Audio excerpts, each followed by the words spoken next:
He was down to pennies, yet promised to harness waterfalls, send voices through air, and make night obey. What if the man sleeping in a New York boarding house could bend lightning like a violin string? Hold your breath. Nikola Tesla is about to flip the switch. Smiljan, a village of storms, was Tesla's cradle. Lightning split the Lika sky as his mother, a maker of clever tools, whispered proverbs beside wooden beams. He watched sparks dance on iron stoves and imagined currents rushing like mountain streams inside copper veins. Visions plagued him. Blades of light, geometric lattices, entire machines complete before a screw was turned. Tesla learned to focus the storms inside his mind, solving equations in silence, then walking under the sky until the lightning faded into order. At Graz, he encountered the dynamo. Then in Budapest, he walked a park reciting Goethe, and the answer flashed. A rotating magnetic field, invisible gears turning without friction. AC power could flow like a river, not stumble like a marching arc direct current. Paris offered factories and hunger. He repaired motors and dreamed of Vienna waltzes played by alternating currents. Letters carried him across the Atlantic, where he landed with 4 cents and a head full of spinning fields.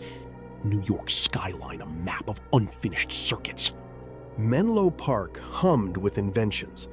Edison's empire of filaments and profits met Tesla's river-like currents at the doorway. 2 worlds collided. One favored safe, steady, direct flow. The other proposed elegant rotation that could leap mountains and span continents. Promises frayed. Pay disputes and stubborn ideology drove Tesla out. He dug ditches to survive, hands blistered as his mind composed 3-phase symphonies. The city rumbled around him like a restless dynamo. Unaware, the conductor slept hungry beneath its bridges. Enter George Westinghouse, the steel magnate who heard melody in Tesla's math. He signed patents and opened doors. Suddenly, AC had a champion with factories, lawyers, and deep pockets, muscle enough to challenge the world's most wired brand. The war of currents ignited. Public spectacles turned electricity into fear theater. AC was portrayed as monstrous, DC as safe.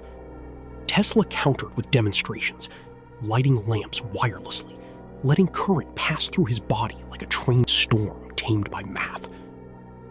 Chicago's fair became a battlefield of light. Westinghouse and Tesla won the bid to electrify the Columbian Exposition. When night fell, 1,000 incandescent suns bloomed across lagoons, AC singing through cables, making darkness retreat like a defeated army. Niagara roared like destiny. Engineers carved tunnels into bedrock, while Tesla's alternating current machines prepared to drink from the thunder. When the plant spun to life, the falls no longer merely fell. They powered cities, proving the river of rotation could rule empires. Fortune brushed Tesla's shoulder, then vanished. He tore up royalty agreements to rescue Westinghouse during a cash storm, trading long-term wealth for survival of the system. The choice crowned AC and quietly sentenced its champion to future poverty.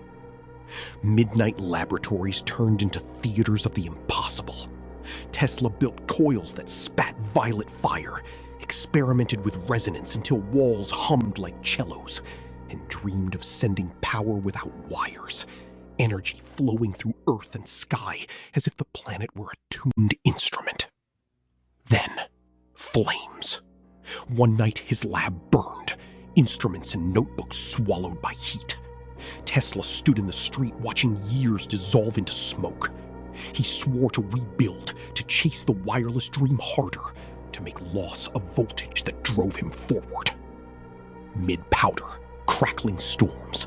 There he built a giant coil, fenced the plains with lightning, and photographed streamers tearing at the ceiling.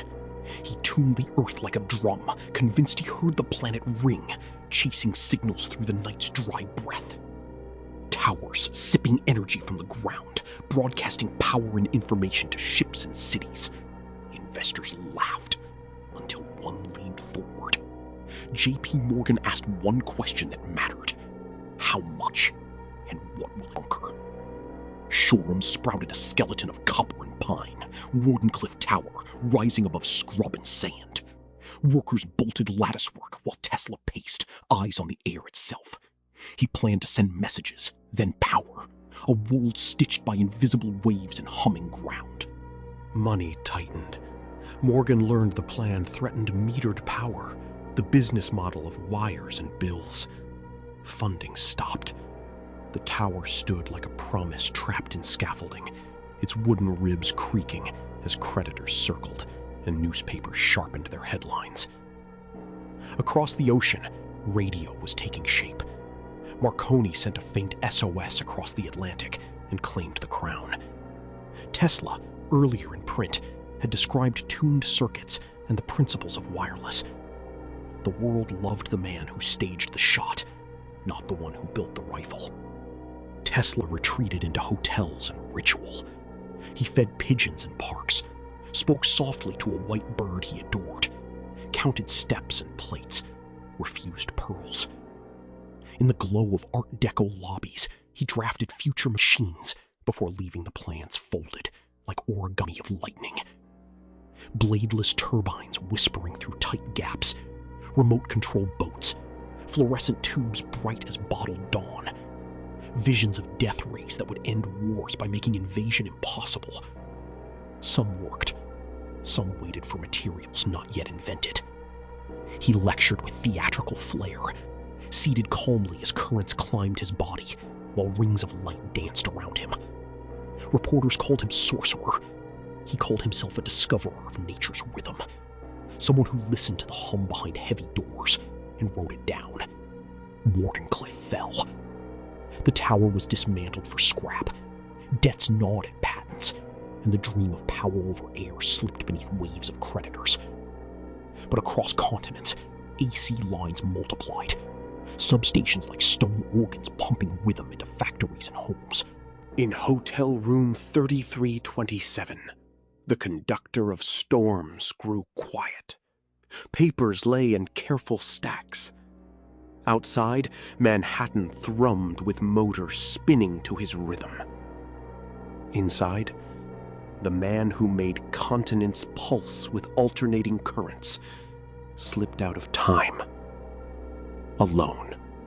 Years later, the Supreme Court shifted the radio crown, recognizing Tesla's prior principles among others. The record bent toward the quiet draftsman of resonance. The storm he heard, tuned, and coaxed into order began to reclaim its author's signature. Stand beneath a modern skyline and listen.